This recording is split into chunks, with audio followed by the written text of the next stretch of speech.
Good afternoon, everyone. Welcome to Syon Park here in London, ahead of the UK press conference for a historic night at Madison Square Garden at June the 1st, live on Sky Sports Box Office, live on Dazn, when Anthony Joshua defends his WBO, IBF, WBA and IBO World Heavyweight titles against American Jarrell Miller. As I said, Madison Square Garden. We had a press conference last week, which I think has been seen by all of you guys and all the media around the world. The event now on sale. It was the fastest ever pre-sale, highest grossing pre-sale in the history of Madison Square Garden. And we're looking forward to a huge, huge night of boxing on June the 1st. We're going to pass to Rob McCracken, MBE. Rob, a new test for Anthony, new territories. It's exciting times. He was out in New York last week.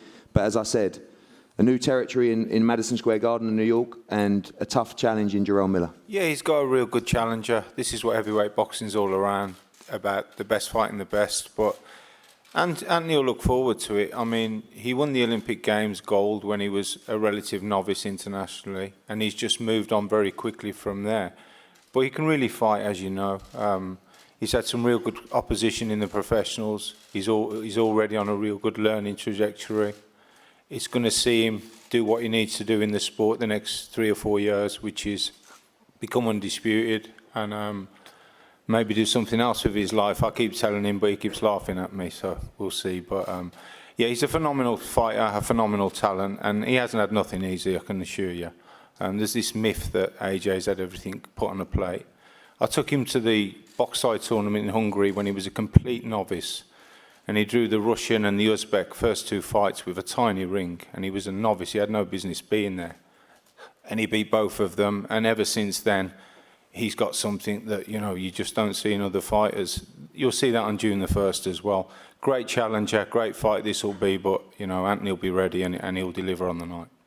Obviously a new challenge in the venue as well, but a new challenge in Jarrell Miller in terms of the size of this opponent as well, and trying to prepare for something that Anthony's never faced before in that respect. Yeah, he's big and he's good. He can box a bit, he can fight, but, you know, he'll adjust Anthony. I remember him boxing Kuzman in the tournament. I think he boxed Kuzman in the boxing tournament, Josh did. And Kuzman's a big guy as well. But obviously, in Jarrell, he can box a bit. He's got a good boxing IQ. He knows what he's doing. He's well schooled in the time that he's been a fighter.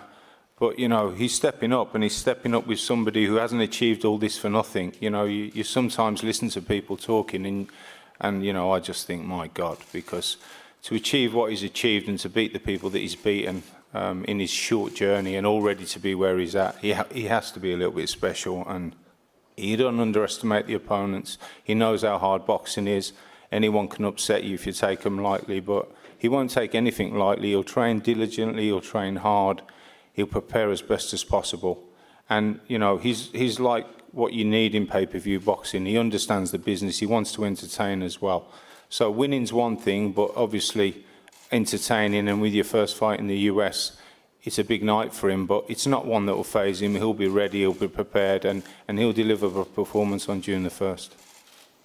Jarrell, welcome to the UK again. You've been here a few times now, and now you're sitting here just a few months away from challenging for the World Unified Heavyweight Championship at Madison Square Garden. UK, what's up? I'm in a, I guess, better mood, you can say. I had a cup of tea, and you know, just chill, man. I already said what I had to say. Y'all know how I feel about AJ. Y'all know my backstory. Y'all know where I come from and where we're going. It's a blessing to be here. I just can't wait for June 1st. You know, thanks to my team, thanks to my new management group, Wasserman, and you know, all the UK fans that's gonna tune in and giving me support, and you know, we gonna do the thing, man. And I've been hearing it from the fans themselves. You know, they say AJ's too posh. His nose is up here sometimes. You know, don't give 2 licks about him right now at this point. To me, it's, you know, I'm for the underdogs. You know, so for all the underdogs out there that you know, people telling me not good enough, or they're too fat, or whatever the discreet that people want to discriminate against you. Don't listen to them. Just keep pushing, man, because I'm a proven factor that with hard work, dedication, 1 or 2 cheeseburgers and a cup of tea, you can go real far. And, you know, let's go to work. June 1st, it's going to be fireworks, and it will be that saying I love so much. And you got that smirk on your face, man. And the new, and I can't wait. So tune in June 1st on DAZN for $9.99 and see me kick some butt. God bless. Jarrell, we saw the bad blood last week, but from a boxing perspective, what is it that you see that makes you think you'll be victorious on June the 1st? That's the problem. You think. I don't think. I don't need to think. I just get it done. You know, the way my mentality is set is that any task in front of me, I just go, you know, what's the word I could use? Being PG-13, because I know sometimes the English fans, they don't like the ragamuffin style. So I'm going to give y'all a break today. But you got to go balls to walls, man. There's no turning back. There's no ifs, and buts about it. If I ever doubted myself one step of the way, I would not have made it this far. And we're going to continue to keep going forward, and we're going to continue to work hard. And the game plan is to stop us behind in 7 rounds, point blank, period. Like I said, my mental focus on ground is unmatched, period. And finally, to follow in the footsteps of some Brooklyn greats to win the World Heavyweight Championship, what would it mean to you personally? I mean, winning the title means a whole lot. But like I said before, we know we're going to win the title. The title is one step greater to what we want to accomplish in the future. And that's to change life, help change countries, do positive things in the community and around the world, and just being a real model, not a role model, you know, not put makeup on and pretend to be something that I'm not. You know, so winning the title, yes, is the main goal right now. But we know that we're looking in the future to do amazing things around the world and just be an ambassador of the human race, and that's what we want to do. Thank you, Jarrell. Cool. Anthony, welcome back from your trip to the States. It was a lively week. I think you enjoyed yourself out there. It's something very, very different. And now, just a few weeks away from beginning camp for a very important part and chapter in your career. Yeah, New York was 10 out of 10, no lie, but there's nothing like being back on UK soil, getting my head down, and get back in routine and regiment, and that's how I like living my lifestyle in a regiment format, and focus on what I've got ahead of me, really, and that's Jarrell Miller. You know, I'm not fighting none of his team members or anyone that can speak for him, I'm just fighting him. And there won't be much words being said in that ring except for punches being exchanged, and it's just a battle of the fittest, battle of the smartest, and the last man will be standing. We saw for the first time last week you with a slightly different mindset and approach at the press conference. Did you enjoy that? Normally, I loved it. That's what I live for every day. It's just another opponent. You need a dancing partner, right? You need a dancing partner, and Jarrell's a good dancing partner. And I'm only champion until June 1st. That's when I've got to go out there to the battlefield and defend my stripes. And then June 2nd, Jarrell will be irrelevant, and then I step forward onto the next task ahead of me. So it was a good time in New York. Danny Jacobs showed me love, came out, looked after me. I met some of the New York people, radio stations. We went out there, took over New York for a week, and we had a real good time. Just following on Rob's comments earlier, a lot of people suggest that you've been, given these opportunities, Look, I come from a great family. My mother raised me well, my father raised me well, my aunties and uncles, my cousins, my brothers and sisters. We all looked after each other. My cousin was fighting at the time. I got banned from the area I grew up in, getting in too much trouble, moved out of the area. I sat down at boxing when I used to drive my cousin because I was making money, so I had the car back then. So I'd pick him up, take him to training, and I'd sit back and I used to think that looks easy. He lent me £25. What's that, $30? I went and bought a pair of boxing boots. He borrowed me some shorts. I started training.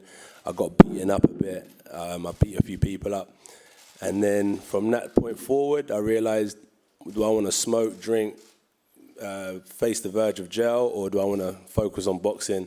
And when I used to if you look at the state of my hands, this ain't from boxing, this is from street fighting. So I just used to realize, do I want to kind of get in trouble for fighting on the streets, or I realized I used to get a pat on the back for fighting when I boxed, so I stuck with boxing.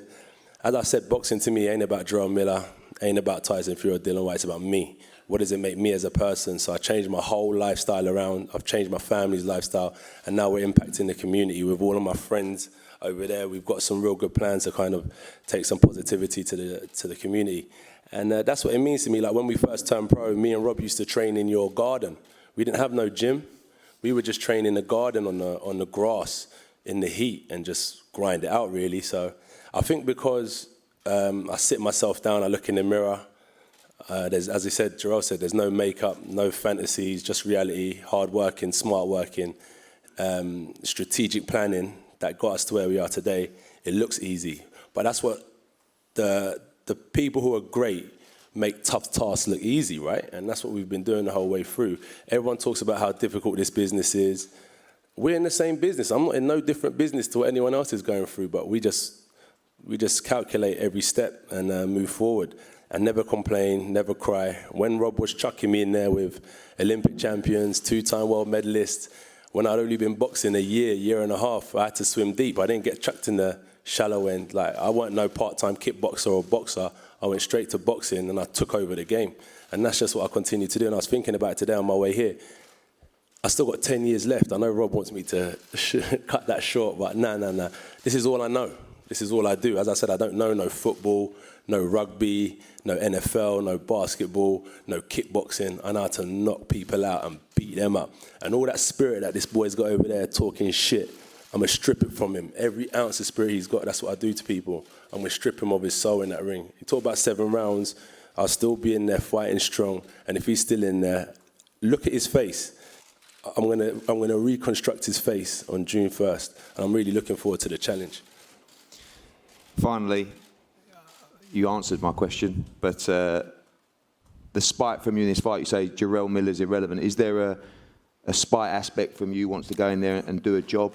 I do the job. And I'm a good boxer, heavy-handed puncher. I've beaten better opponents than any heavyweight out there.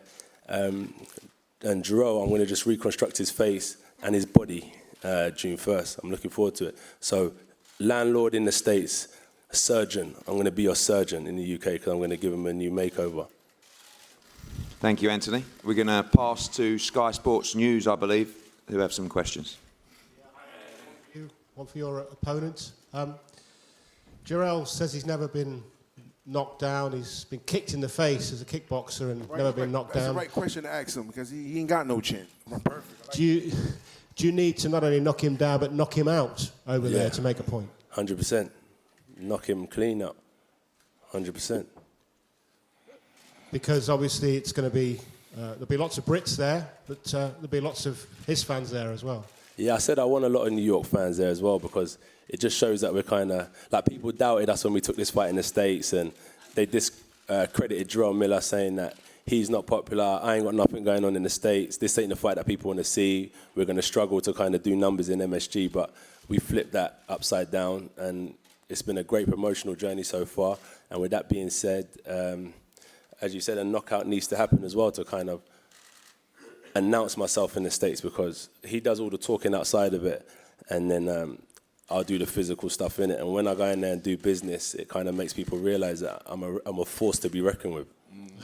And Big Baby, are you going to be ready to cope with a very, very loud British contingent, maybe 10,000 Brits on your back? Say it again, because this shit was boring. Say it one more time. I was going to say there's going to be a lot of AJ fans at Madison Square Garden. Very, very loud, very, very partisan as well. Are you ready for that? Man, I'm ready for anything, man. The odds always been against me. Like I said, man, the fans can't fight for him. That facial can't fight for him. You know, biting his nails can't fight for him. All that nervousness, all that bullshit hype talk can't fight for him. You know what I mean? Like, this is what I've been doing. That's where I came from. So, like I said before, he's not the popular one no more. I come to UK, I'm swear think I'm gonna hear AJ. I'm hearing Tyson Fury now.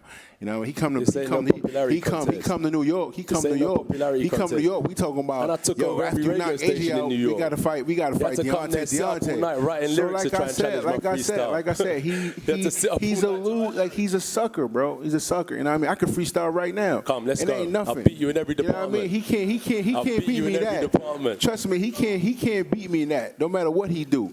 Cause he stink like doo-doo. He wish he could be me, but he look like Scooby-Doo. This boy he's not ready for me, bro.